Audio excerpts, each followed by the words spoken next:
Hola a todos, les saluda su amigo Marvin de este canal Libertad Responsable.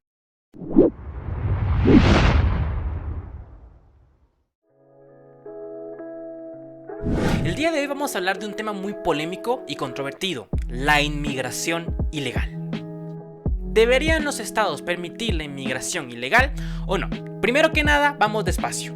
¿Qué es la inmigración ilegal? La inmigración ilegal es literalmente ingresar y residir en un país sin cumplir con las leyes y regulaciones de inmigración establecidas por la legislación de ese país, ya sea cruzando una frontera sin autorización, tener una sobreestadía con tu visado o el uso de documentación falsa.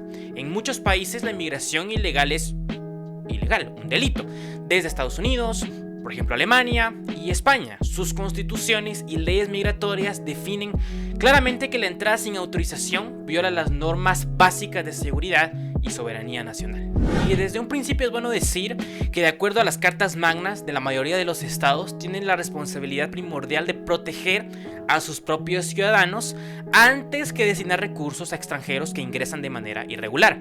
Si un país no puede ni siquiera garantizar el bienestar de su propia población, ¿cómo justifican gastar los impuestos de sus contribuyentes en mantener a aquellos que entran legalmente? Desde por sí esto no hace mucho sentido, ya va algo mal. Pero bueno, vamos a explorar un poquito de qué ha pasado con las políticas migratorias de fronteras abiertas en otros países. Y creo que un buen ejemplo es el gigante yanqui, Estados Unidos. Las familias tienen que permanecer juntas y si una persona no es documentada y vive en Estados Unidos durante 10 años, estas familias están criando familias, van a la iglesia, pagan impuestos, contribuyen a nuestro país y se llevan aquí más de 10 años. Pero bueno, si viven en Estados Unidos todo este tiempo, con ese temor y esa incertidumbre, podemos solucionar ese problema y eso es lo que voy a hacer hoy, arreglar eso. Sus políticas de migración permisiva han sido cuando menos catastróficas.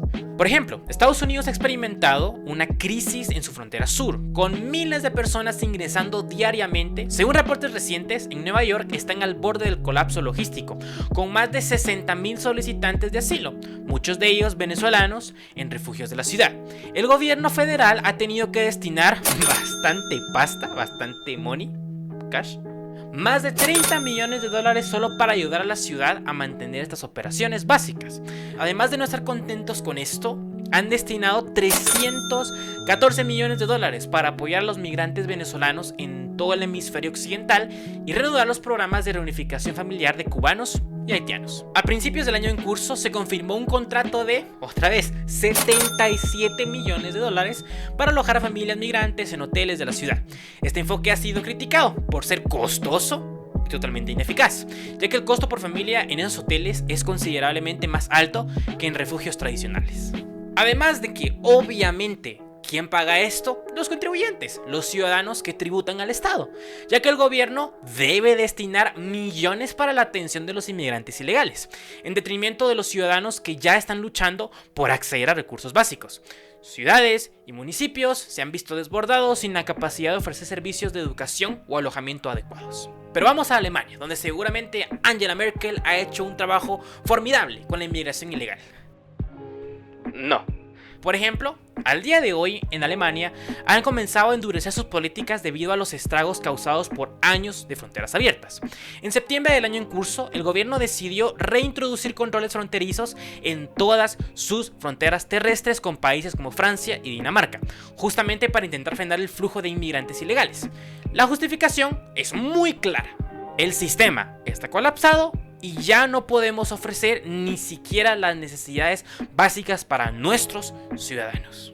Además de que la presencia de ciertos grupos, como por ejemplo los musulmanes, ha suscitado preocupación entre algunos sectores de la población, específicamente por el grupo Muslim Interactive, MI, que ha sido clasificado como extremista por las autoridades de seguridad alemanas. Este grupo promueve la idea de un califato global y busca desafiar el orden democrático vigente en Alemania. Por ejemplo, sus líderes utilizan plataformas de redes sociales como TikTok para atraer a jóvenes y diseminar sus mensajes, logrando un considerable seguimiento.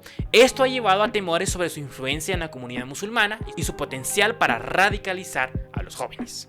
Además de que no es ninguna coincidencia de que el partido tildado como extrema derecha de Alternativa para Alemania, AfD, refleja un aumento del temor en la inmigración en la sociedad alemana. Recordemos que la derecha en la mayoría de veces está en desacuerdo con la inmigración ilegal.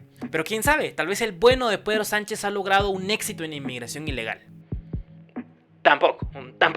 En España, la inmigración ha experimentado un aumento del 83% en el número de inmigrantes que llegan al país en comparación con años anteriores. Lo que ha ocurrido en España es que la invasión migratoria no ha dejado de acelerarse, porque la inmigración ilegal creció un 83% en el año 2023 respecto al año anterior. Y solo en los 6 primeros meses de este año se ha duplicado la inmigración ilegal en España bajo la presidencia del señor Sánchez. Esta oleada ha llevado a la regularización, la cual Santiago Abascal de Vox ha tildado como de golpe a 700.000 personas en un corto periodo, lo cual ha suscitado preocupación en muchas personas. Y bueno. ¿Quiénes son los que definen estas ideas? Bueno, los progresistas. Joe Biden, Kamala Harris, Pedro Sánchez, Angela Merkel y otros promueven estas ideas, que esencialmente, pues como lo dije, son progresistas. La postura progresista hacia la inmigración promueve fronteras abiertas, que todos vengan a disfrutar de los beneficios de un país próspero.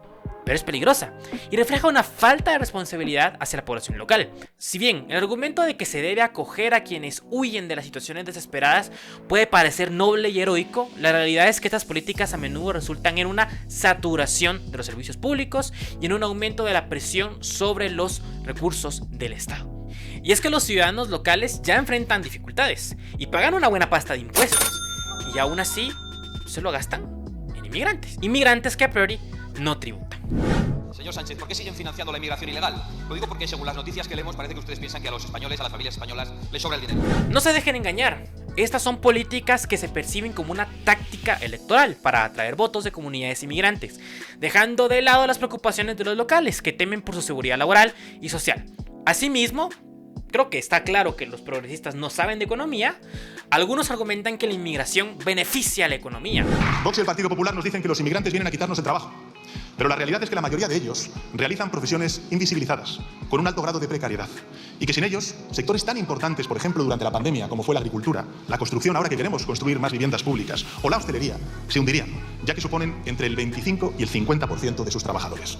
Estas, señorías, son o es la contribución real de los migrantes a nuestra economía y a nuestras... Este razonamiento ignora la realidad del mercado laboral, donde muchos ciudadanos luchan por obtener empleos dignos. La idea de que los inmigrantes ocupan trabajos que los locales no quieren es bastante simplista y a menudo sirve para justificar la explotación laboral, manteniendo condiciones injustas tanto para los inmigrantes como para los trabajadores locales.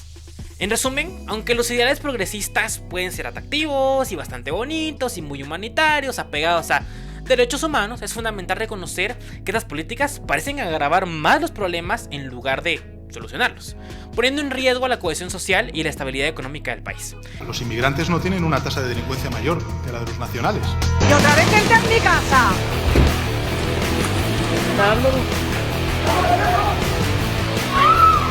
¿Qué pasa? La inmigración ilegal plantea un dilema difícil, aunque debemos reconocer las situaciones desesperadas que enfrentan muchas personas al huir de sus países. No podemos ignorar las consecuencias de una política migratoria descontrolada. Les dejo la siguiente pregunta. ¿Es justo cargar a los ciudadanos de un país con los costos de sostener a aquellos que no respetan las fronteras? ¿O quizás sea hora de replantearnos este tema, replantear estas políticas y buscar soluciones más sostenibles, como por ejemplo hacer políticas de inmigración legal más sencillas? Si tanto quieren ayudar, podrían hacer eso. Pero bueno, ¿qué opinas tú de este tema? Deja tu comentario, los estaré leyendo.